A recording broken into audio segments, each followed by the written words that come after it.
Breaking news! King Charles booed at Trooping the Color. Yes, you heard that right. The man who sits atop a crumbling monarchy walked into what was meant to be a celebration, and was met with boos. Not applause, not admiration, boos. And honestly, rightly so. Because King Charles is not a symbol of unity, he's a symbol of everything the British people are sick of: inherited privilege, zero accountability, and a blatant disregard for the struggles of everyday citizens. He paraded through London like some 18th century emperor, surrounded by golden carriages and pomp, while the country suffers under the weight of economic collapse. And the people responded with rejection. The streets didn't cheer, they rebelled. This wasn't respect. This was revolt in slow motion. The monarchy has been warned, and Charles just got his wake-up call in the loudest, most humiliating way possible. Hey everyone, welcome back to the channel. Today we're ripping the curtain down on the circus that was Trooping the Color 2025, a desperate, tone-deaf performance by a royal family so out of touch they actually believe we're still buying the act. Let's stop pretending. This event was a disgrace, a pathetic attempt by a crumbling institution to pretend it's still beloved, still relevant, and still powerful. But the truth is clear: the monarchy is rotting from the inside, and the British people are sick of being insulted by its empty pageantry. Every year, the royals trot out their horses, wave from their balconies, and expect blind loyalty.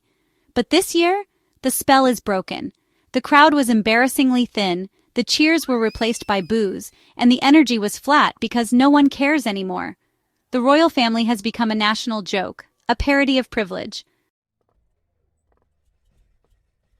Trooping the Color 2025 was supposed to be a proud moment. Instead, it exposed everything that's wrong with this monarchy: their arrogance, their wastefulness, and their total detachment from the pain of ordinary people.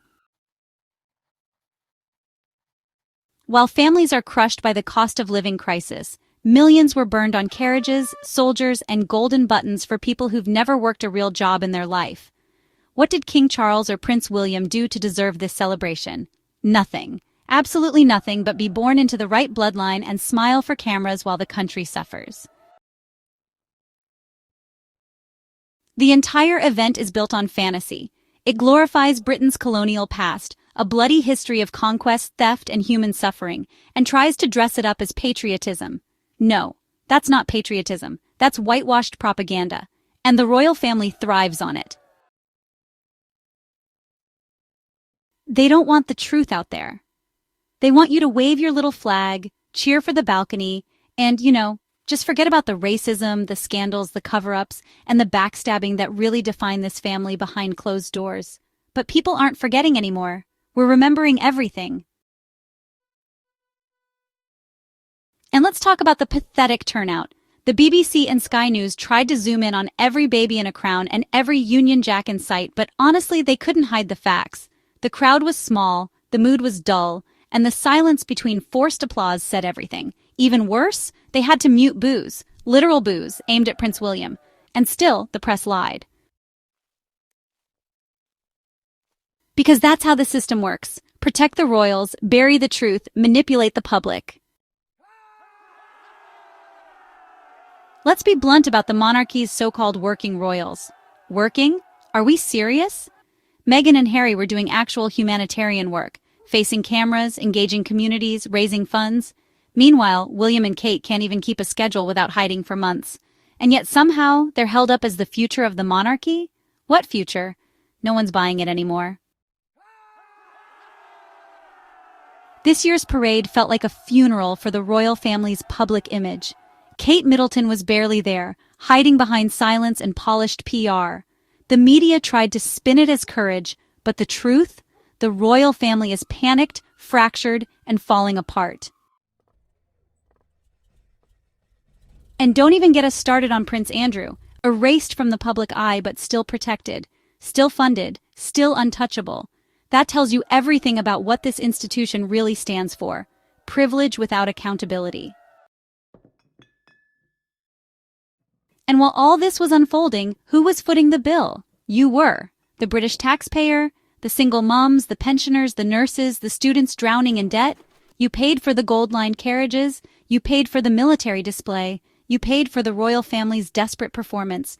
And what did you get in return? Nothing but more lies, more distractions, and more mockery of your daily struggle. Let's not pretend this is about culture. This is about control. This parade is a weapon. It's designed to distract you from broken hospitals, empty food banks, and rising rent. It's a shiny, empty spectacle meant to remind you of your place, beneath them. Let's be clear. There's nothing noble about this family. They inherited wealth they didn't earn. They live in palaces they don't need, and they parade in front of the people they failed. Trooping the color 2025 didn't honor anything. It insulted everyone who's ever been told to tighten their belt while the royals gorge on taxpayer money. And the worst part? The media's complicity. The British tabloids acted like palace servants, not journalists.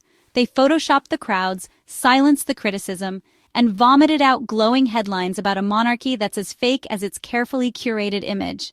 This isn't journalism, it's propaganda, and the people are done falling for it. And let's not forget the role of the British tabloid media in all of this.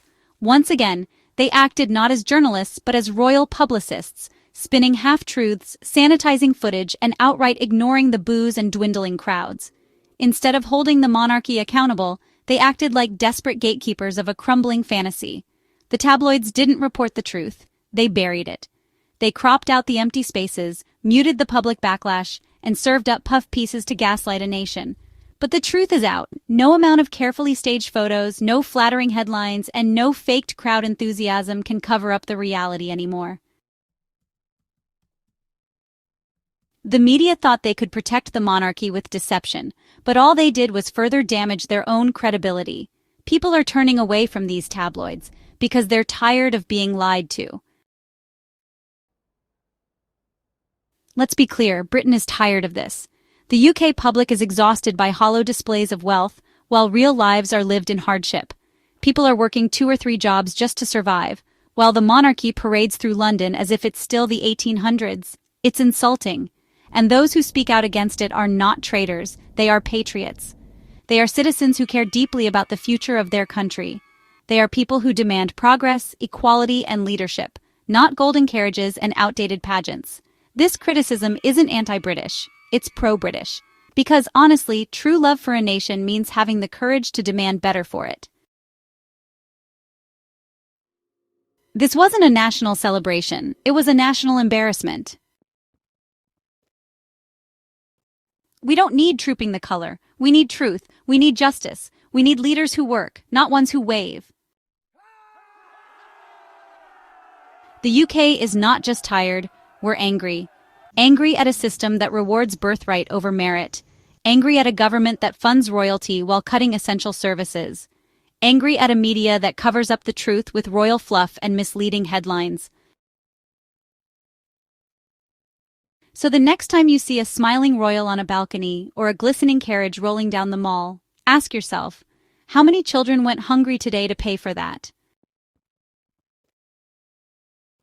Because this is not tradition. This is theft in slow motion. Thanks for watching. Like, comment, and subscribe if you believe the royal family no longer represents you, and that it's time to stop funding a dynasty that's failed its people.